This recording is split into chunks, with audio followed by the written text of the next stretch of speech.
morning, children, and I really welcome you to the fields of this school only. And you have already studied about transportation in organisms, animals, humans, and today we are going to study about transportation in plants and trees. Now, before that, you see the size. The size is this is a small mango tree growing.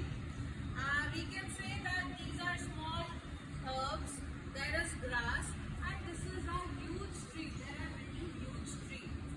We know that the water is absorbed by the roots which are not visible.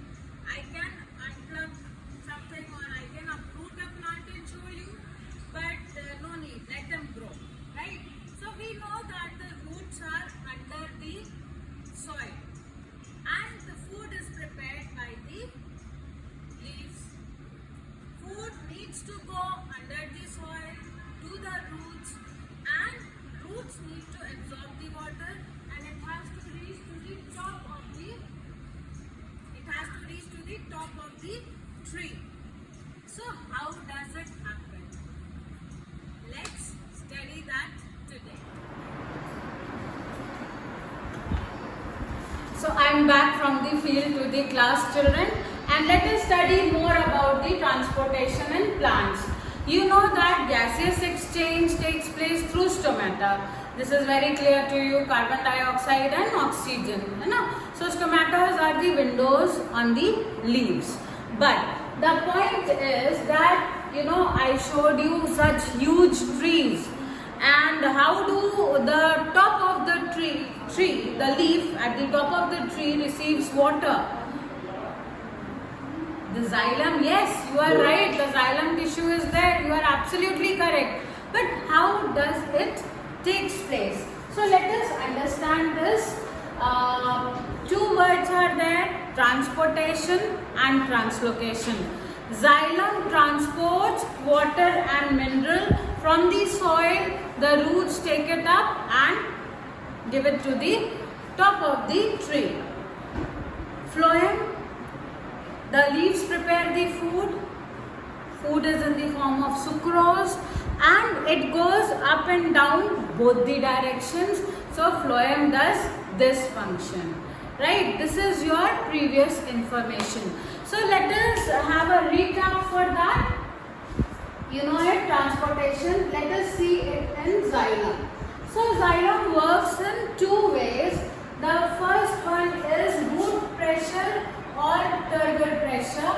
हम इसको root pressure भी बोल सकते हैं. We can call it root pressure also. And the other one you already know about it, that is transpiration. Now how does it take place? See what is happening. This is a root, right? Now what is happening?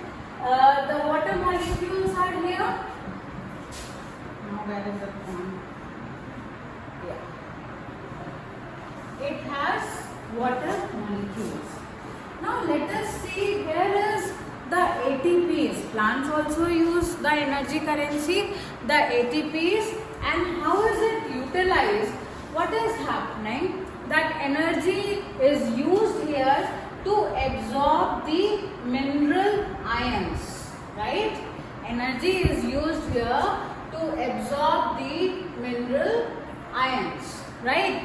Now you know it, when the concentration of iron is more inside, definitely the water becomes less, the difference is there, and now the water also moves inside.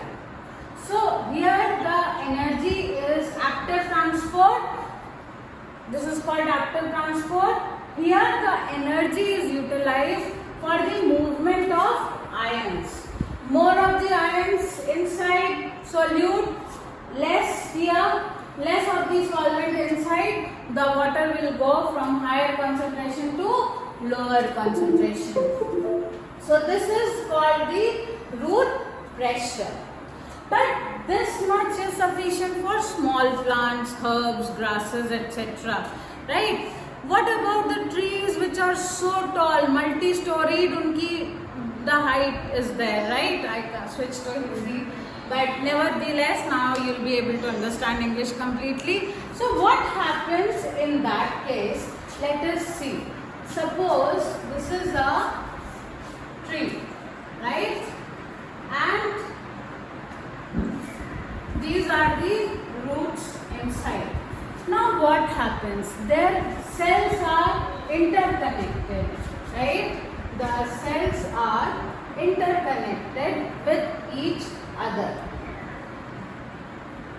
Now what is happening? The water is lost from here. The water is lost from here. This cell will give it water. Then this will give to this one.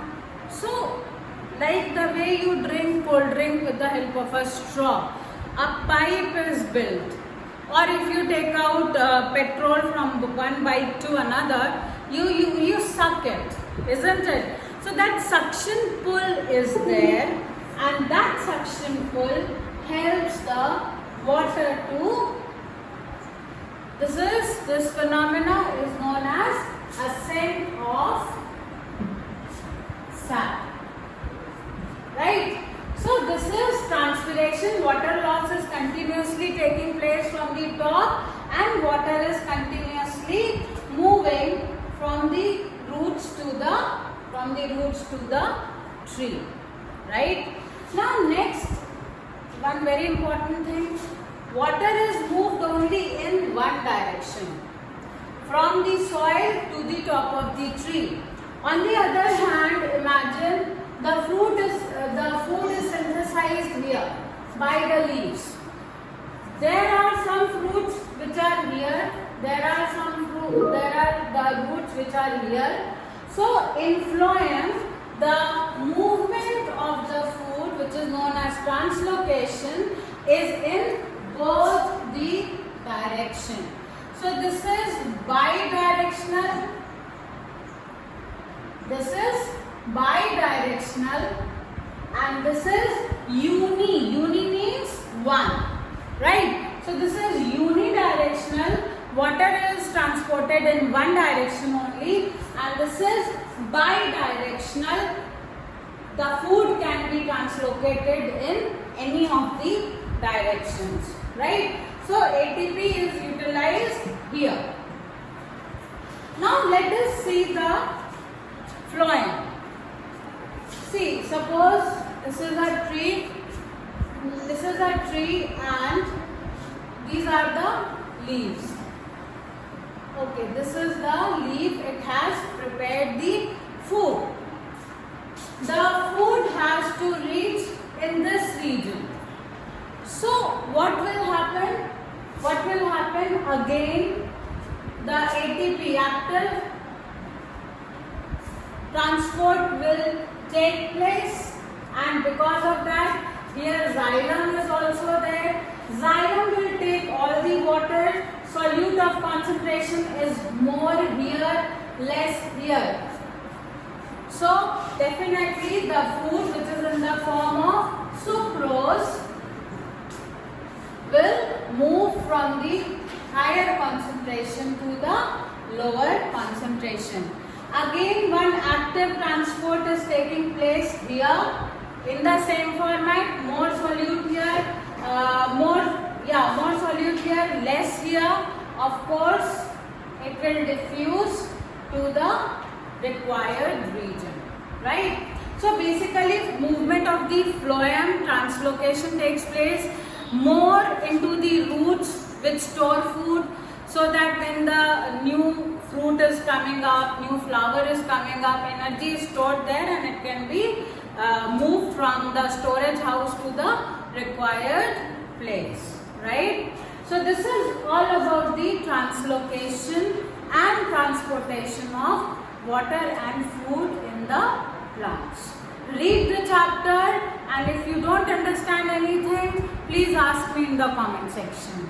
Thank you.